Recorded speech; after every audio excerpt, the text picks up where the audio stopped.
Je suis Alexander Carter. J'ai 32 ans, et mon propre père m'a dit, en face, que je n'avais aucune importance. Juste avant que je ne démantèle systématiquement l'empire financier qu'il pensait contrôler. Avant de vous raconter comment j'ai cloué au sol le jet familial une bonne fois pour toutes et vendu leur domaine de montagne adoré sous leur nez, faites-moi une faveur et dites-moi d'où vous regardez dans les commentaires ci-dessous. C'est toujours incroyable de voir jusqu'où ces histoires voyagent. Tout a atteint son point culminant lors d'un de nos brunchs familiaux mensuels. Vous savez, le genre qui se déroule dans la maison ridiculement démesurée de mes parents. Une demeure stérile de marbre blanc et de verre qui ressemblait toujours plus à un siège social qu'à une maison. La nourriture était toujours traiteur, toujours chère, et avait toujours un goût de rien. Les conversations étaient les mêmes, une série de négociations passives-agressives, de mises à jour de statuts et de critiques à peine voilées, le tout servi avec une sauce hollandaise. Pendant des années, j'ai été le partenaire silencieux de la famille, leur magicien financier. J'étais le type qui gérait discrètement leur portefeuille de plusieurs millions de dollars, celui qui structurait le contrat de location du jet privé de la famille, celui qui obtenait les lignes de crédit privilégiées qui finançaient leur style de vie somptueux. J'étais le moteur caché dans le sous-sol bruyant et chaud, pendant qu'ils profitaient tous de la vue et du champagne sur le pont principal. Ce dimanche n'était pas différent. L'air était lourd du parfum de l'arrogance. Mon frère aîné, Marcus, le chirurgien célébré, l'enfant chéri, tenait le haut du pavé. Il décrivait, avec une précision minutieuse, une prochaine conférence médicale en Suisse à laquelle il était invité à prendre la parole. Ma mère, Eleanor, était suspendue à chacune de ses paroles, les yeux brillants d'une fierté qu'elle n'a jamais dirigée vers moi. Nous devrions tous y aller, a-t-elle annoncé en frappant dans ses mains avec une emphase théâtrale. Faisons de vraies vacances en famille. Imaginez le shopping à Genève. Mon père, Thomas, un magnate de l'immobilier qui mesurait la valeur d'un homme au nombre de mètres carrés qu'il possédait, a acquiescé d'un grognement approbateur. Excellente idée. Nous prendrons le jet. Je demanderai à mon assistant de vérifier les créneaux d'atterrissage. Ils ont continué pendant 10 minutes, peut-être 15, à planifier l'hôtel, 5 étoiles, bien sûr, les restaurants, étoilés Michelin, naturellement, les virées shopping pour ma sœur Claire, une avocate d'entreprise qui était un écho parfaitement poli de ma mère. Mon oncle Richard, le frère de mon père au sourire narquois perpétuel, a juste ri et rempli son mimosa pour la 3e fois, les yeux brillants du frisson bon marché de l'extravagance de quelqu'un d'autre. Pas une seule fois un regard n'a été tourné vers moi. Pas une seule fois personne n'a demandé si moi, l'homme dont le travail rendait tout cela possible, était disponible. J'étais juste une partie du mobilier, le distributeur automatique silencieux dans le coin. Finalement, je n'en pouvais plus. Je me suis raclé la gorge, un petit bruit poli dans la salle à manger caverneuse. Quand pensez-vous y aller, ai-je demandé, gardant ma voix parfaitement neutre. Je devrais vérifier mon calendrier. La conversation s'est arrêtée brusquement. 6 paires d'yeux se sont tournés vers moi, non pas avec curiosité, mais avec une légère et uniforme contrariété. C'était comme si un meuble venait de parler. Ma mère m'a adressé ce sourire pincé et condescendant qu'elle avait perfectionné au cours de 3 décennies. C'était un sourire qui disait, comme c'est curieux que tu penses avoir ton mot à dire. Oh, Alexander, c'est surtout un voyage en famille, tu sais. L'implication planait dans l'air, épaisse et étouffante, tu n'en fais pas vraiment partie. J'ai refusé de céder. J'ai gardé ma voix égale, professionnelle. Je comprends. Je gère juste les comptes qui financent ces voyages, donc j'ai besoin de connaître les dates à des fins de trésorerie. C'est alors que mon père s'est penché légèrement en avant. Il m'a regardé, les yeux aussi froids et impersonnels qu'un avis de saisie cloué à la porte d'un inconnu. Alexander, soyons honnêtes, a-t-il dit, sa voix basse et dédaigneuse, destinée à me rabaisser sans faire de scène. Nous essayons juste d'être gentils en t'incluant dans ces brunchs. Ne crois pas que tu as réellement de l'importance dans la prise de décision de cette famille. L'oncle Richard laissa échapper un rire aigu et approbateur. Ma mère fixait intensément son œuf poché parfait. Claire examinait sa manucure. Personne ne m'a défendu. Personne n'a dit un mot. À cet instant, quelque chose en moi ne s'est pas brisé, mais s'est enclenché. C'était l'alignement froid et dur d'une vérité que j'avais évitée pendant toute ma vie. J'ai pris une lente gorgée de mon café. J'ai posé la tasse sur la soucoupe sans faire de bruit. J'ai plié soigneusement ma serviette en lin, je l'ai posée à côté de mon assiette et je me suis levé. Je suis sorti de cette pièce, à travers le hall d'entrée en marbre résonnant, par la porte d'entrée démesurée, et je n'ai pas regardé en arrière. Alors que je m'éloignais dans ma propre voiture, achetée avec mon propre argent, je ne ressentais pas de rage. Je me sentais calme. Un calme étrange et froid m'a envahi. Ce n'était pas une fin. C'était un début. De retour dans mon Penthouse, je ne me suis pas effondré. Je n'ai rien jeté. Je suis allé directement dans mon bureau à domicile, au tiroir inférieur de mon lourd classeur en chaîne. J'ai sorti un dossier épais et lourd.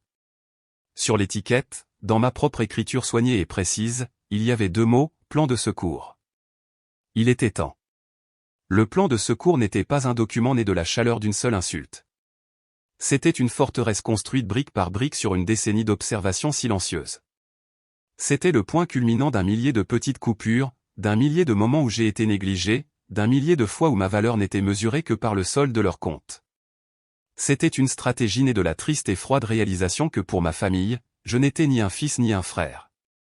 J'étais un outil, un atout performant, et je savais, avec une certitude qui me glaçait les os, que la seule façon de leur faire me voir était de supprimer l'atout de l'équation. Le lendemain matin, la ville était grise et pluvieuse, mais mon esprit était limpide. J'ai appelé ma meilleure amie, Stéphanie Reynolds. Nous avions survécu ensemble à Wharton, et elle était maintenant l'une des avocates d'affaires les plus brillantes et les plus redoutées de la ville. Elle était la seule personne qui connaissait toute la vérité brute sur la dynamique de la famille Carter. Il l'a vraiment dit, lui ai-je dit, ma voix plate, dépourvue de l'émotion que j'avais refoulée pendant 24 heures. Les mots exacts étaient « Ne crois pas que tu as réellement de l'importance au point ». Il y eut une pause délibérée à l'autre bout du fil. Je pouvais l'imaginer dans son bureau élégant et minimaliste donnant sur le port, remontant ses lunettes de créateur sur son nez, son expression passant de l'inquiétude amicale à une concentration extrême. « D'accord, Alex » a-t-elle dit, sa voix maintenant nette et professionnelle. « C'est la contingence dont nous avons discuté. La ligne a été franchie et anéantie. Es-tu prêt à exécuter ? » Je le suis, ai-je dit. Commençons par le domaine de montagne. Phase 1, les documents d'inscription sont dans ma boîte d'envoi, prêts à partir, a-t-elle confirmé. Je vais te les envoyer pour ta signature numérique tout de suite. L'agent immobilier que j'ai examiné se tient prêt. C'est le meilleur d'Aspen. Pendant que j'attendais son email, mon esprit est retourné au jour où j'ai acheté cet endroit. C'était une propriété magnifique dans le Colorado, un chef-d'œuvre moderne de cèdre et de verre niché dans un bosquet de trembles, acheté avec chaque centime de l'héritage que mon grand-père Robert m'avait laissé. Il était le seul à m'avoir vraiment vu. C'était un homme calme et réfléchi qui avait bâti une petite entreprise de menuiserie prospère de ses propres mains. Un homme dont les paumes calleuses ressemblaient plus à la maison que la poignée de main soignée de mon père ne l'avait jamais fait. Sur son lit de mort, sa voix rauque après une vie de sûr et de dur labeur, il m'avait attiré près de lui. « Alex » avait-il chuchoté. « Je te laisse assez pour être ton propre maître. Ne les laisse pas te bouffer tout cru. Construis quelque chose qui t'apporte la paix, pas quelque chose qui sert leur fierté. » Alors, j'ai acheté le domaine, un espoir insensé, je le vois maintenant. Je pensais peut-être, juste peut-être, que cela pourrait être un terrain neutre, un endroit où nous pourrions être une vraie famille. J'imaginais des nuits d'hiver au coin du feu, à boire du chocolat chaud, des randonnées estivales où l'air était pur, des rires résonnant dans les holos au plafond. Mais c'est juste devenu un autre de leurs atouts. Ils l'appelaient la cabane familiale, y organisaient de somptueuses fêtes de ski, invitaient leurs amis, le tout sans jamais vraiment reconnaître que c'était la mienne. Alors que j'imprimais le contrat d'inscription que Stéphanie m'avait envoyé, je me suis souvenu d'avoir parcouru les limites de la propriété avec grand-père Robert des années avant de l'acheter, quand ce n'était qu'un rêve sur une carte. Il s'était arrêté et avait regardé la vue panoramique sur les Rocheuses, une vue qui pouvait faire qu'un homme se sente petit et infini à la fois. « Assure-toi que cet endroit te donne la paix, gamin » avait-il dit en me tapotant l'épaule, pas un fardeau.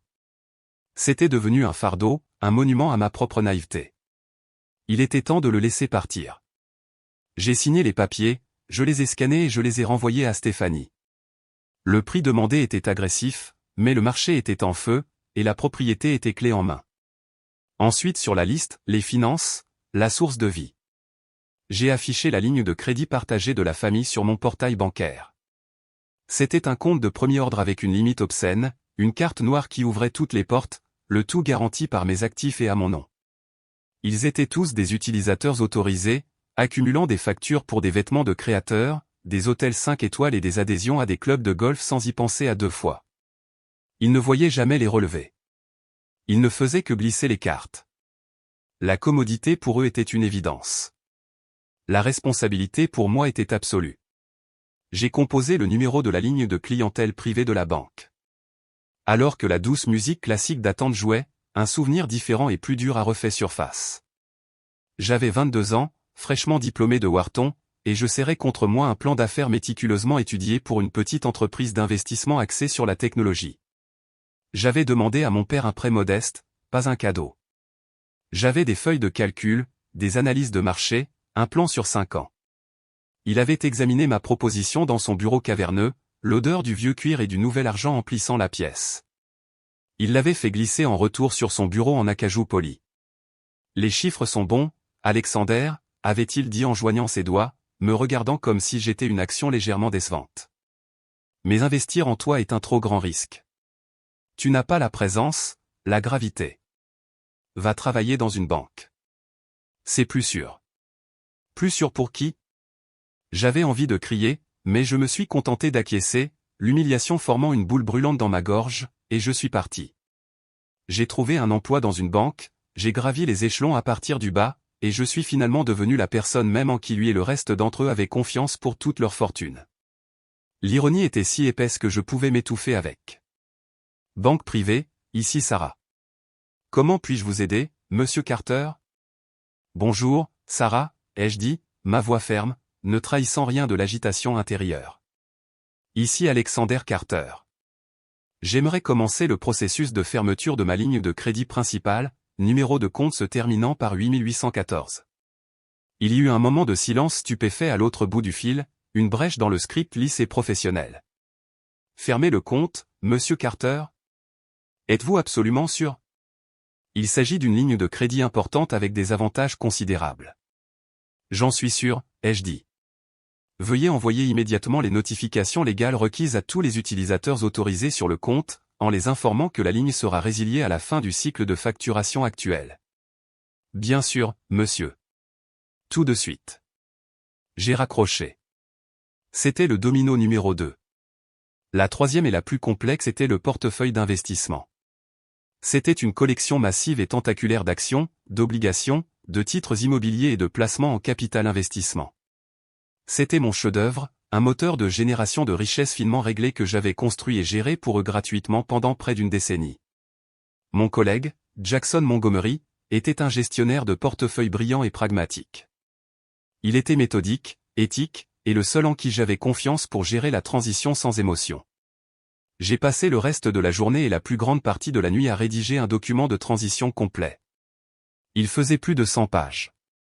Chaque participation, chaque projection, chaque évaluation des risques était détaillée. C'était une feuille de route vers leur avenir financier, un avenir que je ne leur tracerai plus. Alors que je travaillais, j'ai ressenti un étrange mélange d'émotions. Il y avait une satisfaction sombre et chirurgicale, oui, mais il y avait aussi une tristesse profonde et lancinante. Ce n'était pas un jeu. C'était une amputation chirurgicale. Je coupais une partie de moi-même pour sauver le reste. Mes mains étaient fermes, mon esprit était clair, mais il y avait un espace vide dans ma poitrine qui me faisait mal à chaque frappe. Enfin, alors que la première lueur de l'aube touchait le ciel, j'ai compilé une liste de tous les services d'abonnement que je payais. La liste était absurde. L'abonnement de Marcus à la salle de sport haut de gamme Equinox. Le service quotidien de livraison de repas gastronomiques de Claire. Les multiples comptes de streaming de la famille, Netflix, HBO, Hulu, tout. Le club de vin qui envoyait 3 caisses de Bordeaux coûteux à la maison de mes parents chaque trimestre. Chacun était un petit fil dans le filet de sécurité invisible que j'avais tissé autour d'eux. Un par un, je me suis connecté et j'ai cliqué sur annuler. C'était mesquin, je le savais, mais c'était aussi symbolique. L'infrastructure invisible qui soutenait leur vie sans effort et sans friction était démantelée pièce par pièce. Tard cette nuit-là, alors que tout était en mouvement, je me suis assis dans l'obscurité de mon salon, les lumières de la ville scintillant en contrebas comme une galaxie lointaine et insensible. Le silence dans mon appartement était assourdissant. Et pour la première fois, j'ai ressenti un tremblement de peur pure et absolue. Et s'ils avaient raison? Et si, sans mon utilité, je n'étais vraiment rien pour eux? Et si je les coupais tous seulement pour me retrouver complètement et totalement seul? La pensée était une main froide qui serrait mon cœur. Je les repoussai. Cela n'avait plus d'importance. Je devais découvrir qui j'étais sans eux. Même si la réponse était rien.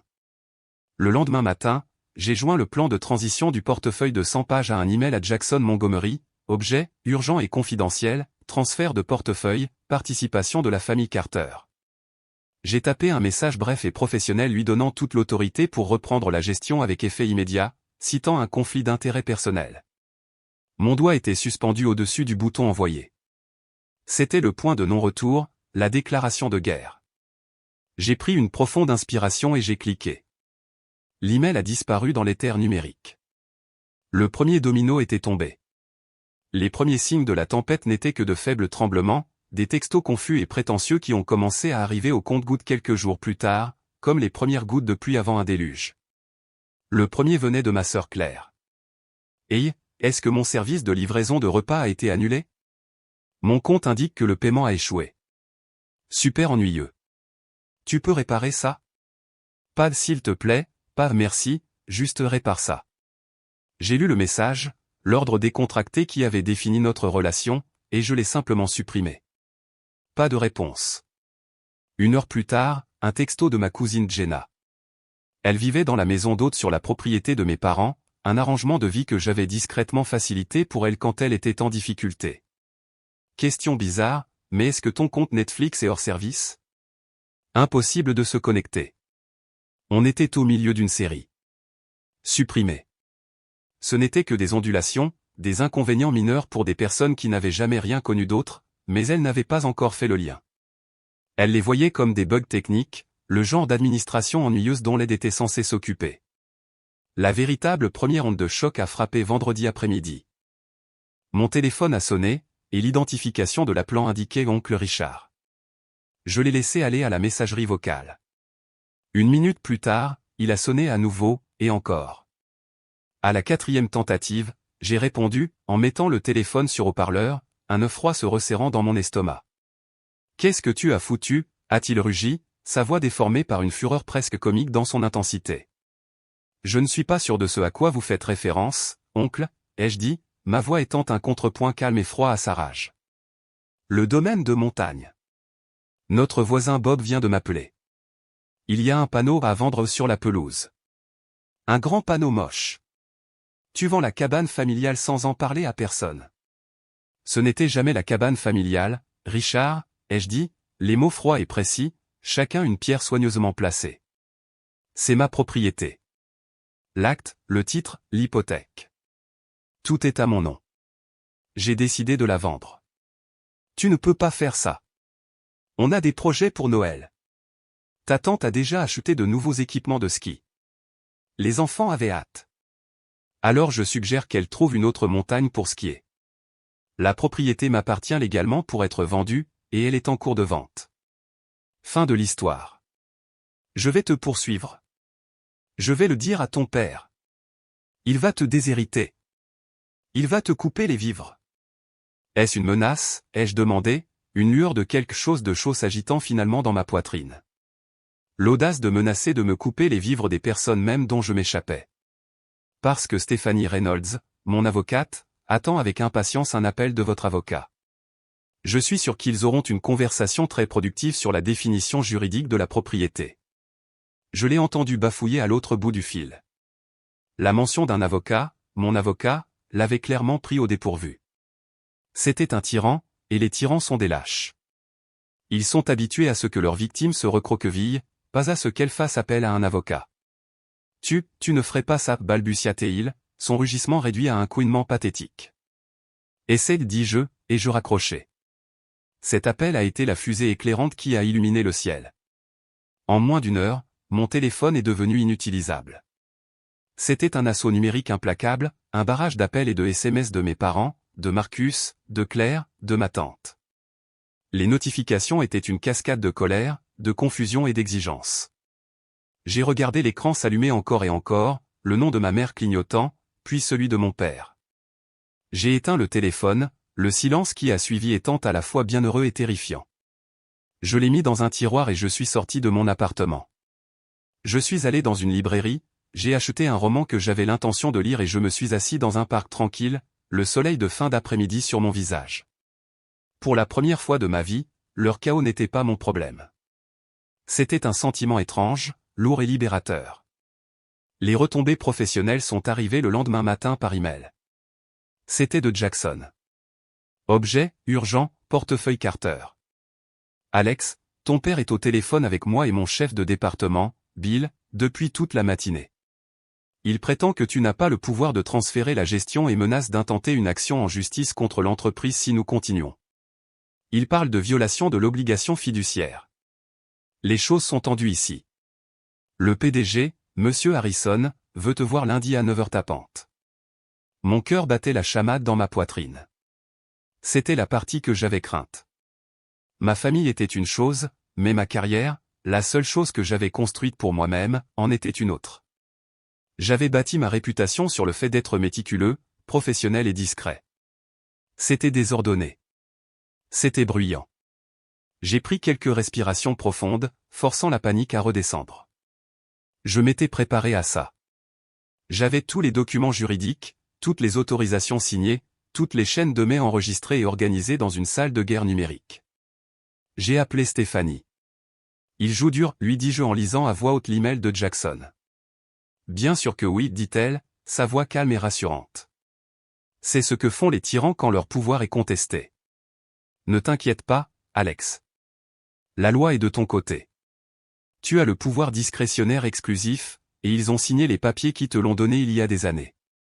Ils n'ont juste jamais pris la peine de lire les petits caractères. Je vais rédiger une lettre au bureau de ton PDG et à l'avocat de Thomas. On va arrêter ça avant même que ça ne commence. Sa confiance était un baume pour mes nerfs à vif. Nous avons passé l'heure suivante au téléphone à revoir la stratégie juridique, anticipant chacun de leurs mouvements. Au moment où nous avons raccroché, j'ai senti ma détermination se transformer d'un liquide en acier. Lundi matin, je suis entré dans le bureau de mon PDG. C'était un homme plus âgé et formidable nommé Monsieur Harrison, une relique d'une époque de la finance construite sur des poignées de main et l'intimidation. Il me regarda par-dessus ses lunettes demi-lune, son expression illisible. « Carter, dit-il, sa voix rauque. Tu as fait pas mal d'histoires. C'était une action nécessaire, monsieur, dis-je en croisant son regard. Ton père est un homme très influent. C'est un gros client pour la division immobilière de l'entreprise. Il n'est aussi qu'un client dans mon portefeuille, répondis-je, ma voix ferme. Un client pour lequel j'ai fourni un service exemplaire pendant 9 ans, gratuitement. Le transfert de gestion est géré avec le plus grand professionnalisme et est entièrement conforme à la politique de l'entreprise et à l'accord client qu'il a signé. Je fis glisser un dossier relié en cuir sur la vaste étendue de son bureau. Il contenait une copie de l'accord de gestion avec les clauses pertinentes surlignées en jaune. Monsieur Harrison l'ouvrit et le lut en silence. Le seul bruit était le tic-tac d'une horloge grand-père dans le coin. Après un long moment, il referma le dossier et me regarda, ses yeux m'évaluant d'une nouvelle manière. C'est une affaire de famille, Carter, dit-il, son ton s'adoucissant légèrement. Je ne veux pas que ça se répande dans mon entreprise. Ça n'arrivera pas, dis-je. La transition se fera en douceur. Jackson est parfaitement capable. La seule perturbation est celle causée par le refus de mon père d'accepter les conditions qu'il a acceptées il y a des années. Il me fixa pendant un autre moment, puis hocha la tête lentement. Très bien. Reste propre. Ne me fais pas regretter de te soutenir là-dessus. Vous ne le regretterez pas, monsieur, dis-je. Je suis sorti de son bureau en ayant l'impression d'avoir survécu à un ouragan. Le reste de la semaine a été un flou de mails et d'appels tendus de Stéphanie, me tenant au courant des allées et venues juridiques. Ma famille, réalisant qu'elle ne pouvait pas intimider l'entreprise, s'est tue. Mais c'était un silence en colère et ruminant. Je savais que la tempête n'était pas terminée. Elle ne faisait que prendre de l'ampleur en haute mer. Ce vendredi, j'ai fait mon dernier mouvement. Je me suis connecté à mon compte téléphonique et j'ai bloqué un par un tous les numéros appartenant à un membre de ma famille. Désormais, s'il voulait me joindre, il faudrait que ce soit par les voies officielles. La ligne personnelle était fermée définitivement. La semaine après avoir bloqué leur numéro a été étrangement calme. Les menaces juridiques s'étaient atténuées après que Stéphanie ait envoyé une lettre au ton tranchant qui disait essentiellement à l'avocat de mon père soit de déposer une plainte, soit d'arrêter de lui faire perdre son temps et ses heures facturables. Les textos et les messages vocaux en colère avaient cessé. C'était le calme au milieu de la tempête, et c'était presque plus troublant que le chaos. Je savais qu'ils se regroupaient, essayant de comprendre leurs prochains mouvements, peu habitués à un monde où leurs exigences n'étaient pas satisfaites avec une conformité immédiate. La pression au travail était immense. Jackson gérait la transition du portefeuille avec sa compétence tranquille habituelle, mais la tension était si forte qu'on pouvait la couper au couteau. Les collègues se taisaient quand j'entrais dans la salle de pause. Je les surprenais à chuchoter, leurs yeux se détournant quand je regardais. J'étais le gars qui était en guerre publique avec sa puissante famille, et dans le monde conservateur de la haute finance alimentée par les ragots, cela faisait de moi un fardeau. La curiosité a tué le chat. J'ai fait profil bas, je me suis concentré sur mes autres clients et j'ai travaillé plus dur que jamais, déterminé à prouver à M. Harrison qu'il n'avait pas fait d'erreur en me soutenant. Le moment qui a brisé le calme est venu de la source la plus prévisible, les habitudes de dépenses de ma mère. C'était un mardi après-midi. J'étais dans une réunion tendue avec un nouveau client technologique lorsque mon téléphone a vibré avec un appel d'un numéro que je ne reconnaissais pas. Je l'ai ignoré. Il a sonné à nouveau immédiatement. Un sentiment d'effroi m'a envahi. Je me suis excusé de la réunion, sortant dans le couloir. « Allô » répondis-je. Alexander, c'était mon père. Sa voix était tendue, serrée d'une fureur qu'il parvenait à peine à contrôler. Il appelait clairement depuis le téléphone d'un subordonné. « Que voulez-vous, Thomas » demandai-je en abandonnant la prétention de l'appeler papa. Nous avions dépassé ça. Votre mère vient d'être publiquement humiliée chez Saks Fifth Avenue, crachata-t-il, les mots hachés et nets. Elle était à la caisse, en train d'acheter une robe pour le gala annuel de l'hôpital, et chacune de ses cartes a été refusée. Chacune. Elle a dû laisser ses achats sur le comptoir devant tout le monde. Avez-vous la moindre idée de l'humiliation que c'est pour elle? Pour cette famille? La clôture de la ligne de crédit. La dernière période de notification devait être terminée. La hache était tombée. J'imagine que c'était assez embarrassant, dis-je, ma voix dépourvue de toute sympathie. Peut-être qu'elle devrait envisager de vivre selon un budget, comme la plupart des gens le font. C'est un concept nouveau, je sais. Ça suffit, hurla-t-il, sa voix finissant par se briser. Ce n'est pas un jeu, Alexander. Tu vas appeler cette banque tout de suite et tout rétablir. Tu m'entends? Non, dis-je simplement. Ce compte est fermé. C'était mon compte, pas le sien. Elle n'était qu'une utilisatrice autorisée sur ma ligne de crédit, un privilège qui a été révoqué. Il ne s'agit pas de privilège. Il s'agit de la famille. Il s'agit de prendre soin de ta mère. Vraiment, rétorquai-je, ma voix dangereusement calme. Parce qu'il y a quelques semaines, vous m'avez dit que je n'avais aucune importance pour cette famille. Alors pourquoi ma ligne de crédit devrait-elle vous importer? Vous ne pouvez pas avoir le beurre et l'argent du beurre. Vous ne pouvez pas me traiter comme un étranger et vous attendre à avoir accès à mes ressources. La banque d'Alex est fermée définitivement. Il resta silencieux pendant un long moment, clairement stupéfait par mon franc-parler. L'ancien Alex se serait excusé, se serait empressé de réparer, aurait absorbé le blâme. Cet Alex tenait la ligne. « Que voulez-vous, Alexander » finit-il par demander, sa voix changeant complètement. La colère avait disparu, remplacée par un ton pragmatique et forcé, le ton d'un homme d'affaires acculé dans une affaire. Que faut-il pour réparer ça? Et voilà, la vraie question. Pas comment allez-vous, pas pourquoi faites-vous du mal, mais quel est votre prix? Ce n'est pas cassé, Thomas, dis-je. Ça fonctionne exactement comme prévu, mais si vous et le reste d'entre vous voulez avoir une conversation, une vraie, je suis prêt à écouter. Très bien, grogna-t-il. Notre maison, dimanche, soit là. Non, dis-je, le mot ayant le goût de la liberté. Ma maison, mon territoire, mes règles, dimanche à midi, juste la famille. Pas d'avocat. Je pouvais l'entendre grincer des dents au téléphone. La perte de contrôle devait le tuer. Très bien, dit-il à nouveau, et raccrocha sans dire au revoir. J'ai passé les jours suivants à me préparer à cette réunion comme si c'était la négociation la plus importante de ma vie, parce que c'était le cas. J'ai parlé à Stéphanie pendant des heures, pas pour des conseils juridiques, mais pour un soutien moral. J'ai même eu 2 séances avec une thérapeute qu'elle m'avait recommandée, une femme vive et pragmatique nommée Dr Anna Sharma. Quel est votre objectif pour cette réunion, Alex, demanda-t-elle, ses yeux cherchant les miens. Être entendu, dis-je. Pour qu'ils comprennent enfin ce qu'ils ont fait. Et s'ils ne le font pas, rétorqua-t-elle doucement. Et s'ils sont incapables de comprendre? La question m'a frappé de plein fouet. Alors mon objectif, dis-je, les mots se formant lentement, est de m'en aller en sachant que j'ai dit ce que j'avais besoin de dire, de fermer la porte moi-même la tête haute au lieu d'attendre qu'il me la claque à nouveau au visage. Bien, acquiesça-t-elle. N'y allez pas en cherchant des excuses. Allez-y pour énoncer vos conditions. Il s'agit de votre libération, pas de leur rédemption. Le samedi, je suis allé travailler. Pas mon vrai travail, mais le travail de préparation. J'ai étalé des années d'état financier sur ma vaste table de salle à manger. J'ai imprimé des feuilles de calcul et surligné les chiffres clés en jaune vif.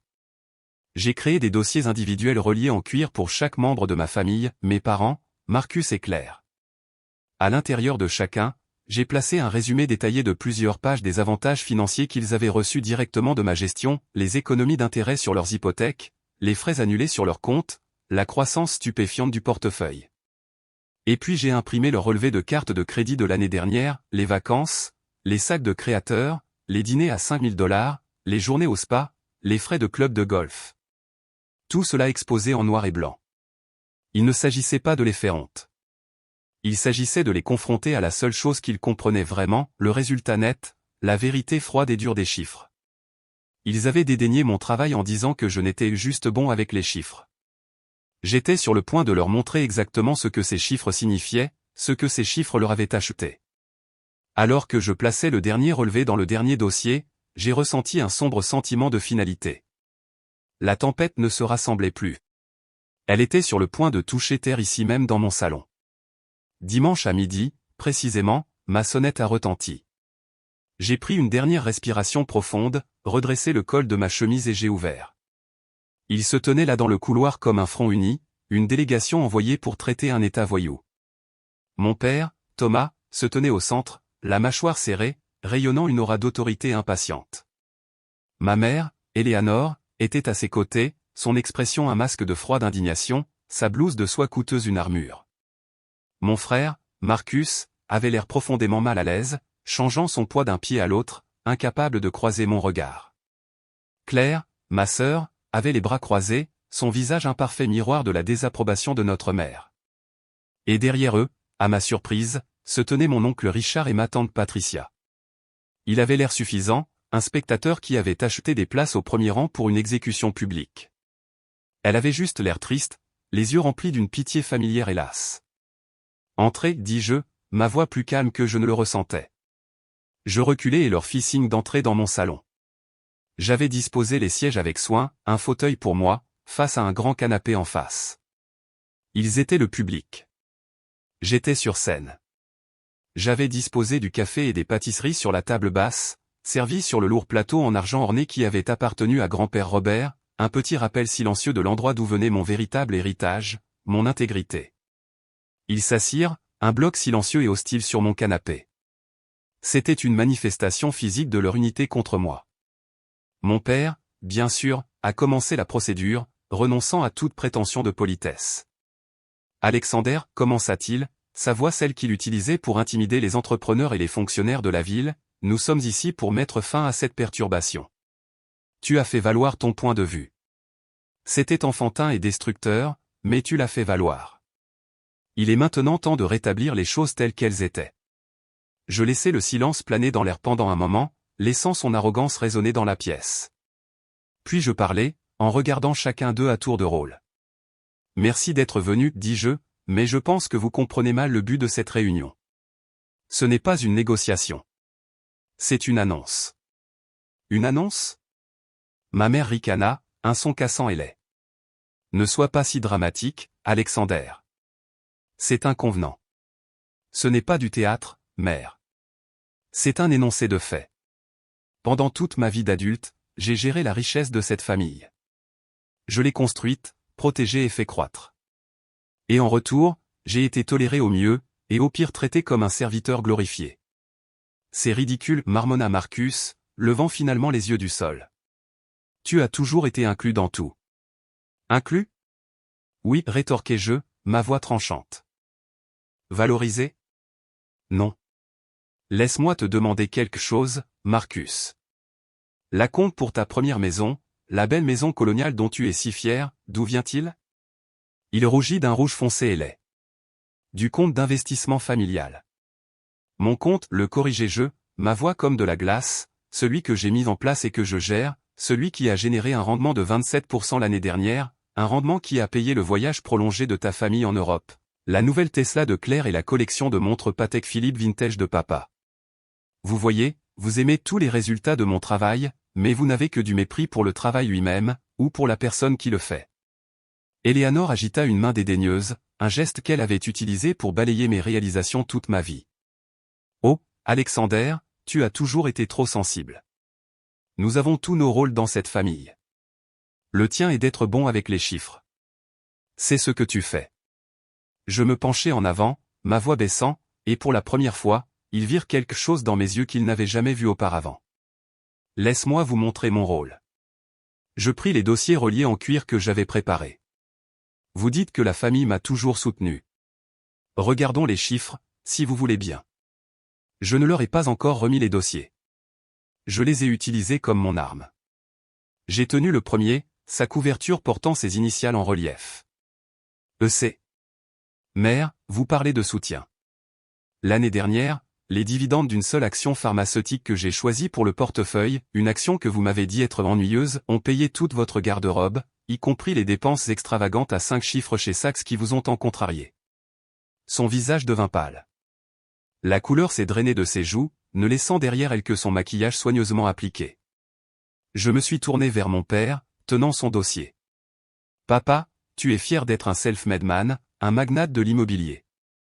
Mais au cours des 5 dernières années, les gains en capital que j'ai générés pour toi sur le marché ont dépassé les bénéfices nets de ta propre société immobilière par un facteur de 3.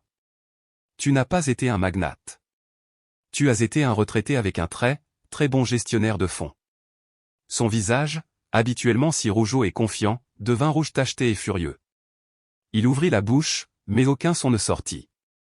C'est alors que l'oncle Richard, sentant le sang dans l'eau, décida d'intervenir, mais pas de la manière à laquelle personne ne s'attendait. Eleanor, essayant de reprendre le contrôle, sa voix tremblant de rage, dit « C'est absurde. Tu déformes les choses. Nous n'avons jamais dit que tu n'avais pas d'importance. » Et puis c'est arrivé. Le deuxième coup de théâtre. La trahison au sein de la trahison. « Oh, arrête ça, Eleanor, lança Richard, sa voix tranchante et amère. Tous les regards se tournèrent vers lui, choqués. Vous savez tous qu'il a raison, Thomas. À ce brunch, tu as littéralement dit au gamin qu'il n'avait pas d'importance. J'étais là. Je t'ai entendu. Nous t'avons tous entendu. L'air s'est vidé de la pièce. Ma mère fixa Richard, la bouche s'ouvrant et se fermant comme un poisson. Mon père regarda son frère avec un venin pur. Ce n'était pas un acte de conscience de la part de Richard. C'était un acte de pure frustration égoïste. Je l'ai vu dans ses yeux avides et désespérés. Son soutien n'était pas pour moi. C'était contre eux. Il se tourna vers mon père, son visage tordu par un rictus. Tu as promis que tu regarderais la proposition d'investissement pour mon nouveau projet immobilier, Thomas. Tu as dit que tu en parlerais à Alex, que tu le ferais financer, mais tu étais trop arrogant, trop occupé à jouer au roi. Maintenant, ta poule aux œufs d'or s'est envolée, et elle a emporté tous les œufs avec elle. Tu t'es fait ça à toi-même, et maintenant nous devons tous payer le prix de ta maudite fierté. L'unité familiale, le mur solide et impénétrable contre lequel je me battais depuis toute ma vie, venait de se fissurer en plein milieu. Pas par amour ou par loyauté, mais par avidité. C'était plus accablant, plus pathétique que tout ce que j'aurais pu dire. Le silence qui a suivi a été profond. Ils n'étaient pas seulement abasourdis par les informations que j'avais révélées. Ils étaient abasourdis par la vue de leur propre laideur reflétée par l'un des leurs. Je laissai le moment s'installer. Puis je me levai calmement et plaçai les dossiers individuels sur la table basse devant eux, un par un. Voilà, dis-je, ma voix calme mais ferme, la voix d'un PDG annonçant une restructuration. Voici tout, un relevé complet de mes services pour vous et une comptabilité détaillée de ce que vous avez pris. Il comprend également les coordonnées de plusieurs sociétés de gestion de patrimoine hautement compétentes de la ville. Elles vous factureront des frais considérables pour les services que je fournissais gratuitement. Je regardais mon père, l'homme brisé qui avait remplacé le tyran. Vous m'avez demandé ce qu'il faudrait pour réparer ça. La réponse est rien. Ce n'est pas un problème à résoudre. C'est une réalité à accepter. Je fis une pause, en regardant chacun de leurs visages brisés et incompréhensifs. Ce n'est pas une négociation.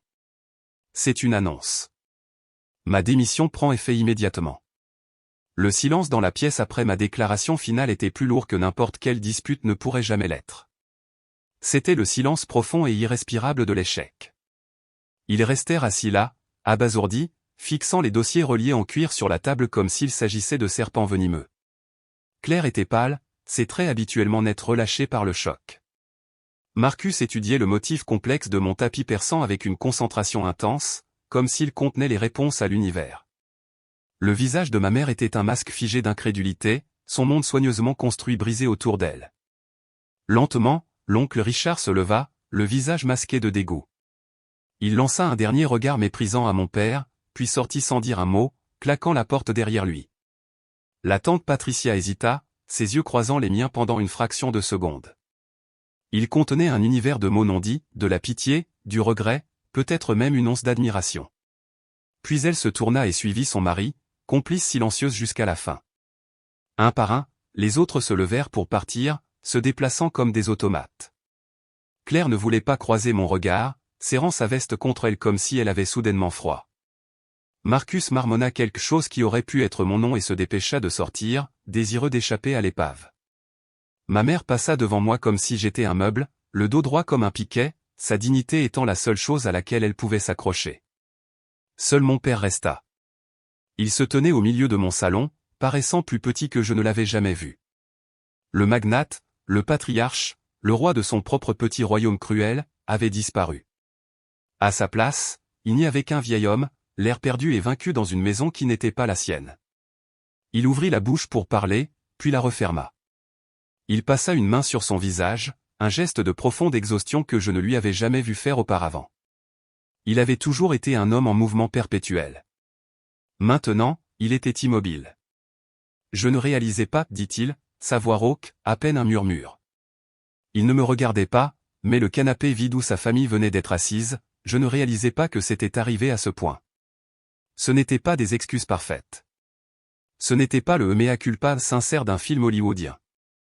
C'était un aveu maladroit et insuffisant d'un homme qui n'avait jamais admis ses torts de sa vie.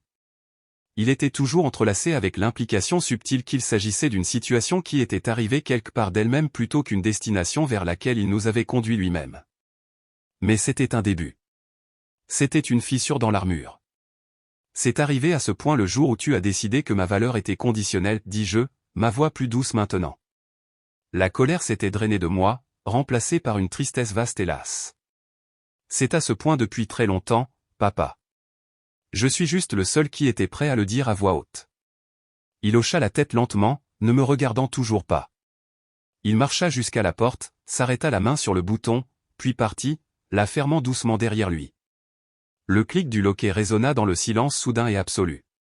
Le silence qu'il laissa derrière lui était différent. Il était propre. Il était à moi.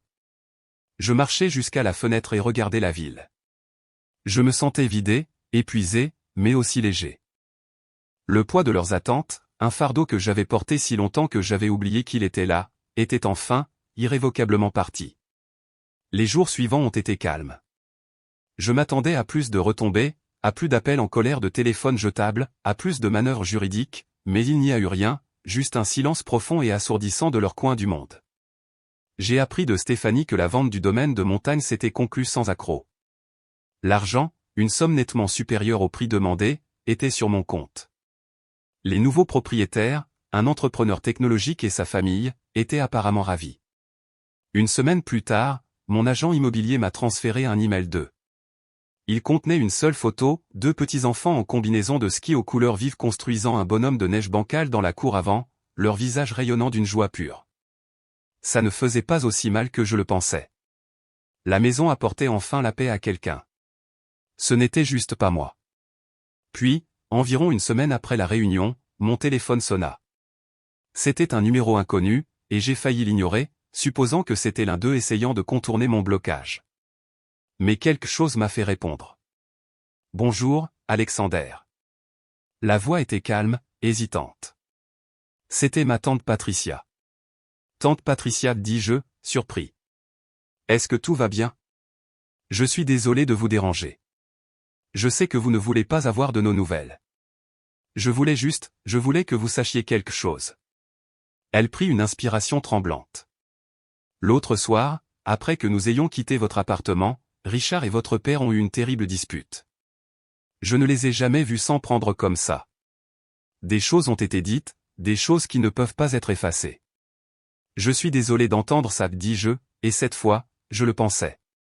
J'avais voulu briser leur front uni, mais je n'avais pas voulu les détruire. Ne le soyez pas, dit-elle rapidement. Ça couvait depuis longtemps, mais votre père, il a dit quelque chose que je n'aurais jamais pensé l'entendre dire. Il a dit à Richard qu'il vous avait manqué en tant que père. Il a dit que c'était sa faute, qu'il avait été tellement concentré sur la construction d'un empire qu'il avait oublié comment construire une famille. Les mots m'ont frappé avec une force physique. J'ai dû m'asseoir. Mon père l'avait admis, pas à moi, mais à son frère dans le feu d'une dispute amère. C'était une confession de seconde main, un éclat d'obus d'une explosion dont je n'avais pas été témoin, mais c'était réel. Il a dit ça, demandai-je, ma voix à peine un murmure.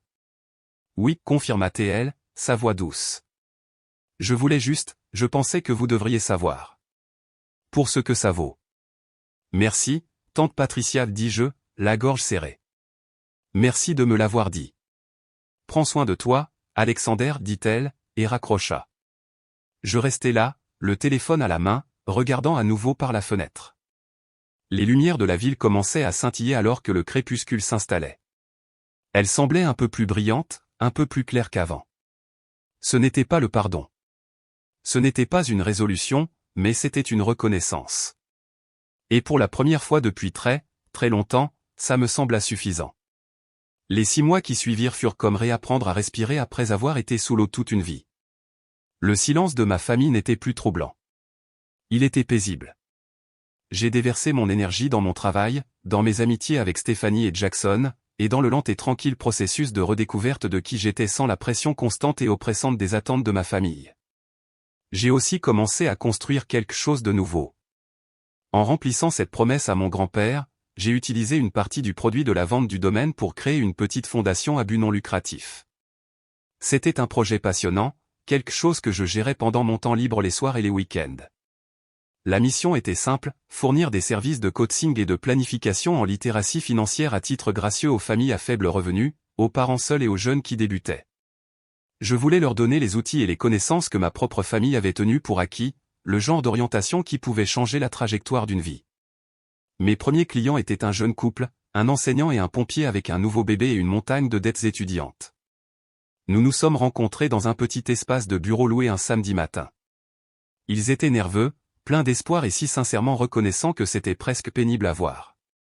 Alors que je les guidais dans la création d'un budget, la mise en place d'un plan d'épargne-études pour leurs filles et les stratégies pour faire face à leurs dettes, j'ai ressenti un sentiment d'objectif qu'aucun accord de plusieurs millions de dollars ne m'avait jamais donné. Je ne gérais pas seulement de l'argent. J'aidais à construire un avenir. C'était ma nouvelle définition de la richesse. Cela ressemblait à la paix. Un après-midi, un colis inattendu est arrivé à mon bureau. C'était une simple enveloppe en manille sans adresse de retour, juste mon nom et mon adresse écrits de l'écriture lourde et carrée de mon père. Mon cœur fit un saut nerveux. Pendant une seconde, la vieille peur revint. Était-ce un document juridique, une nouvelle menace? Je l'ouvris avec précaution.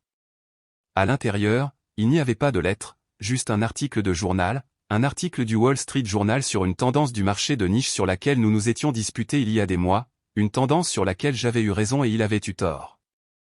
Glissé dans le pli du papier, il y avait une petite note autocollante jaune. Dessus, il y avait 4 mots de son écriture, cette fois, tu as eu raison. J'ai fixé cette note pendant longtemps. C'était sa façon de faire, maladroite, indirecte, émotionnellement constipée, mais un effort malgré tout. C'était une branche d'olivier, un petit drapeau blanc agité d'un vaste champ de bataille silencieux. Je n'ai pas répondu, mais j'ai gardé la note. Je l'ai glissée à l'arrière de mon portefeuille. Le véritable tournant, cependant, est venue de Marcus. Il m'a appelé un soir, sa voix hésitante et tendue. C'était la première fois que nous nous parlions depuis la confrontation. Alex, dit-il. J'ai besoin de te demander quelque chose. Je me préparais, mes vieilles défenses se mettant en place. Qu'est-ce qu'il y a, Marcus? Il s'agit de finances, dit-il, les mots sonnant étrangers et maladroits dans sa bouche. Jessica et moi essayons de planifier l'avenir des enfants, l'université, tout ça. Nous avons embauché un conseiller financier, celui que tu as recommandé dans le dossier, mais il est cher, et il parle avec un jargon que je ne comprends pas.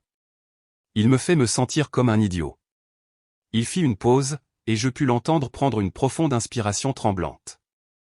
La vérité est, Alex, je n'ai jamais réalisé la quantité de travail nécessaire pour tout cela. Je pensais juste que l'argent apparaissait. Je n'ai jamais pensé d'où il venait. Je restais silencieux, le laissant parler, le laissant lutter. C'était une lutte qu'il devait avoir. Je regardais certains des anciens relevés que tu envoyais, continua-t-il, sa voix remplie d'un nouveau respect humiliant. La façon dont tu expliquais les choses, les petites notes que tu écrivais dans les marges, c'était si clair. Je prenais tout pour acquis. J'étais un idiot, Alex. Un idiot complet et absolu. C'était la chose la plus honnête qu'il m'ait jamais dite. Je sais que je n'ai pas le droit de demander, balbutia-t-il, mais pourrais-tu, je ne sais pas, juste m'indiquer la bonne direction? Me dire quelles questions je devrais poser à ce type? Je ne veux pas gâcher ça pour mes enfants. Il mérite mieux qu'un père qui ne sait pas ce qu'il fait. Il ne me demandait pas de faire le travail pour lui. Il demandait des conseils. Il reconnaissait, pour la première fois de notre vie, mon expertise non pas comme un outil à exploiter, mais comme une compétence à respecter. Il demandait de l'aide. Envoie-moi le dernier rapport de ton conseiller, dis-je, ma voix égale, ne trahissant aucune des émotions complexes qui tourbillonnaient en moi. Je vais jeter un coup d'œil et t'envoyer une liste de questions à lui poser. Vraiment? Le soulagement dans sa voix était palpable. C'était le son d'un homme qui se noie à qui on jette une corde. Tu ferais ça? Oui, dis-je, pour ma nièce et mon neveu, pas pour toi. C'était une limite, claire et ferme, mais c'était aussi un pont, une façon de prendre soin des innocents sans sacrifier ma propre paix durement gagnée. Je comprends, dit-il doucement. Merci, Alex. Vraiment, merci. Quand j'ai raccroché le téléphone, j'ai ressenti un sentiment de clôture qui m'a surpris. La colère brûlante que j'avais gardée envers Marcus pendant si longtemps s'était dissipée, remplacée par une sorte de pitié lasse. Ce n'était pas un monstre. C'était juste un homme qui avait profité du privilège que je lui avais accordé pendant si longtemps qu'il avait oublié comment diriger. Maintenant, il apprenait enfin, péniblement. Et d'une manière étrange, j'étais fier de lui. La nouvelle aube ne consistait pas à ce qu'il revienne vers moi. Il s'agissait de les voir enfin commencer à grandir. Une autre année passa. Ma fondation grandit, aidant des dizaines de familles à se remettre sur pied. Ma relation avec mon père a évolué en une série de petits gestes indirects, un article par-ci, un court courriel factuel par-là. Nous n'avons jamais parlé du passé, mais une trêve fragile et respectueuse s'était formée entre deux hommes qui apprenaient enfin à se voir tels qu'ils étaient. Ma mère est restée une figure silencieuse et distante dans ma vie, un choix que j'avais fini par accepter. Certains ponts sont tout simplement trop brûlés pour être reconstruits. La pièce manquante du puzzle, celle dont je ne savais même pas qu'elle manquait, s'est mise en place un mardi après-midi pluvieux. J'étais au bureau de ma fondation, assis en face d'une jeune femme, une mère célibataire qui venait de décrocher son premier vrai emploi et voulait commencer un compte d'épargne pour son fils. Nous tracions son avenir, un petit pas plein d'espoir à la fois. Mon téléphone a vibré sur le bureau. C'était un texto de Marcus. Je l'ouvris. C'était une photo, un minuscule bébé endormi et ridé enveloppé dans une couverture d'hôpital rose, une petite touffe de cheveux noirs dressés. Ma nouvelle nièce, Élise. Je souriais, un sourire sincère et libéré. En dessous de la photo, il y avait un message, elle est là. 3 kg 290. En bonne santé et magnifique. Jessica et moi en parlions. Nous voulons que tu sois son parrain. Je lus le message encore et encore. Parrain. Les mots semblaient s'envoler de l'écran. Il ne s'agissait pas d'argent. Il ne s'agissait pas de mes compétences. Il ne s'agissait pas de ce que je pouvais faire pour eux. Il s'agissait de mon caractère. Il s'agissait de ce qu'il pensait que j'étais en tant que personne. C'était la seule chose que j'avais toujours désiré d'eux, être vu, être valorisé pour moi. Le message suivant arriva un instant plus tard, comme s'il savait que je retenais mon souffle. Tu es la personne la plus responsable et la plus compatissante que nous connaissions, Alex. Le genre d'homme que nous voulons qu'elle admire. Les larmes me montèrent aux yeux, chaudes et inattendues. Ce n'étaient pas des larmes de tristesse ou de colère. C'étaient des larmes de libération. La guerre, la longue et froide guerre que je menais depuis toute ma vie, était enfin, vraiment terminée. Ma vie maintenant n'est rien de ce que je pensais qu'elle serait. Il n'y a pas de grand dîner de famille heureux dans une maison démesurée. Le domaine de montagne est un souvenir, une photo des enfants de quelqu'un d'autre construisant un bonhomme de neige. Mais ma vie est la mienne. Elle est construite sur une base de respect de soi, et non sur le sable mouvant de leur approbation. Ma famille n'est pas définie par le sang, mais par les personnes qui me voient et me valorisent pour qui je suis, Stéphanie, Jackson, les familles que j'aide à ma fondation. Il y a quelques semaines, j'ai reçu un autre texto de Marcus. C'était juste une photo d'Élise, un peu plus grande maintenant, souriant d'un sourire édenté et gommeux depuis son siège auto. La légende en dessous disait simplement « Merci, oncle Alex ». Je souriais. Je n'avais plus besoin d'une place à leur table. J'avais construit la mienne. Et j'ai finalement compris que l'héritage que grand-père Robert m'avait laissé n'était pas l'argent. C'était la force de connaître ma propre valeur. La paix que j'ai maintenant ne vient pas de leur changement. Elle vient de mon changement. Et c'est une fortune que personne ne pourra jamais enlever. Merci d'avoir écouté mon histoire. J'espère qu'elle vous a touché d'une manière ou d'une autre. Avez-vous déjà dû vous battre pour être vu par les personnes qui étaient censées vous voir le plus clairement? Je serais honoré que vous partagiez votre histoire dans les commentaires ci-dessous. Et n'oubliez pas d'aimer cette vidéo et de vous abonner pour ne pas manquer la suite.